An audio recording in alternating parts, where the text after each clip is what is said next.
Goddag. Nu vil jeg lige vise jer, hvordan man vasker et bundkort, som er fuld af støv og lugter af røg. Og det kan man gøre med grafitkort og ram også, og det har jeg selv prøvet, og det virker helt fint bagefter.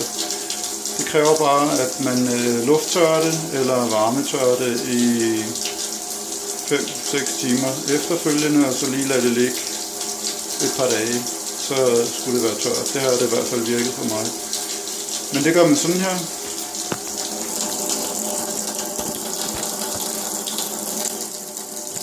Og bundkortet, det er Asus Rampage 3 Extreme, og det ser sådan her ud. Stinker af røg og godt støvet samtidig, så det gør vi lige noget ved. Jeg bruger parfumefri sulfo uden farve.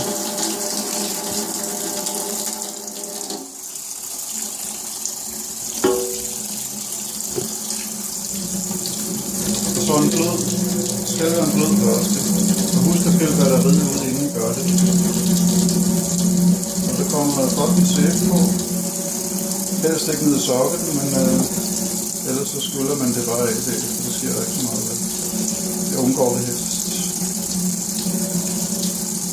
Og så har jeg kogt noget vand, som jeg hælder hen over det efter, for lige at få det værste væk. Så er det ellers bare at gå i krig. Det skal selvfølgelig være med blød hånd, så man ikke beskadiger noget, der sidder på bundkortet. Og når det så har tørret, så skinner det rigtig godt bagefter. Jeg har aldrig haft problemer med, at kortet ikke virkede eller noget bagefter. Det har altid virket til UG bagefter.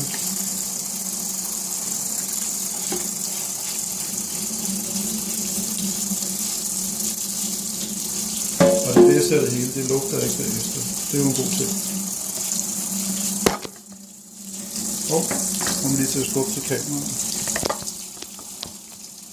Sådan der.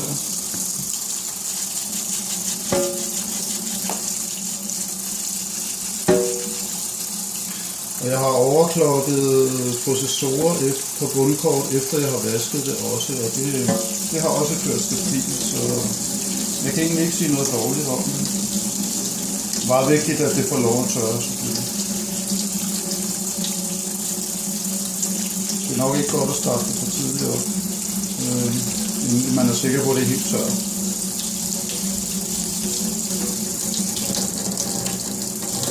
Og så vender vi det lige der.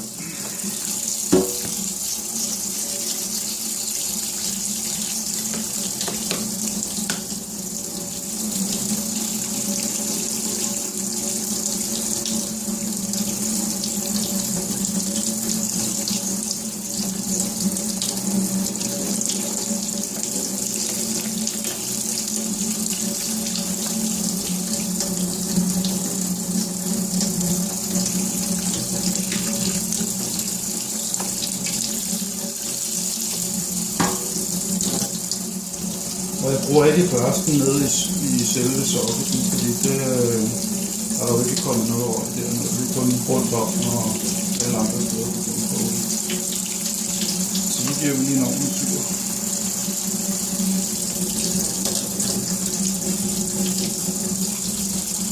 Det er jo selvfølgelig også noget, jeg gør for ikke at få mit øvrige hardware til at lugte af det røg, som jeg putter ind i kabinettet.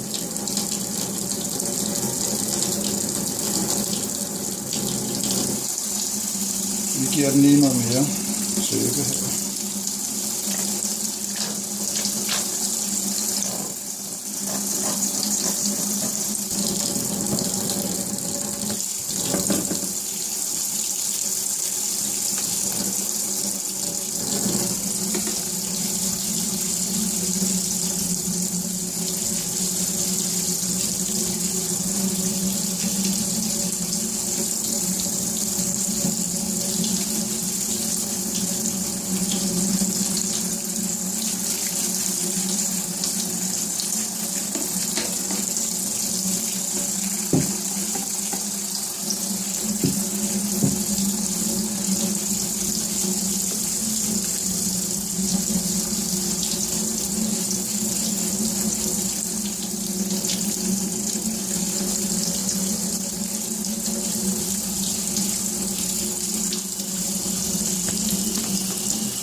Og så sørger jeg lige for at skylle godt med vand nede i sokken også, og eventuelt se, hvad rest der kommer ud derfra.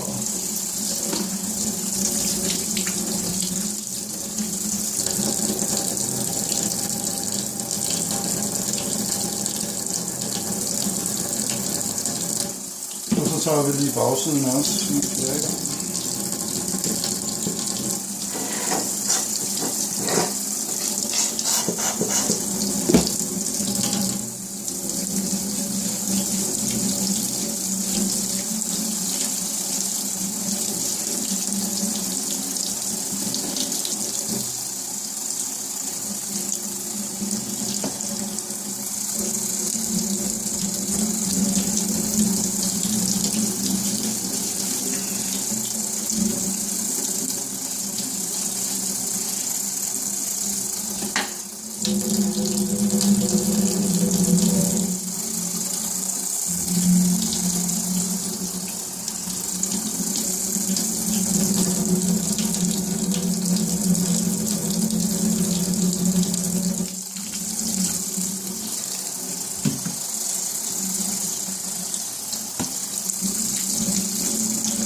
Og så skyller jeg lige af med noget kogende vand.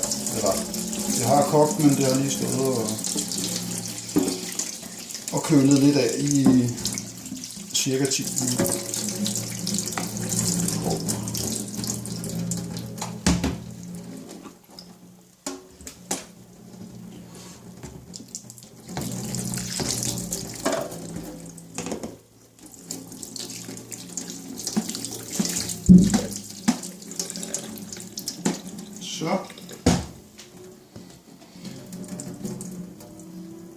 Så vil jeg sætte det til at lufttørre i 5-6 timer, og så tager det i brug om et par dage.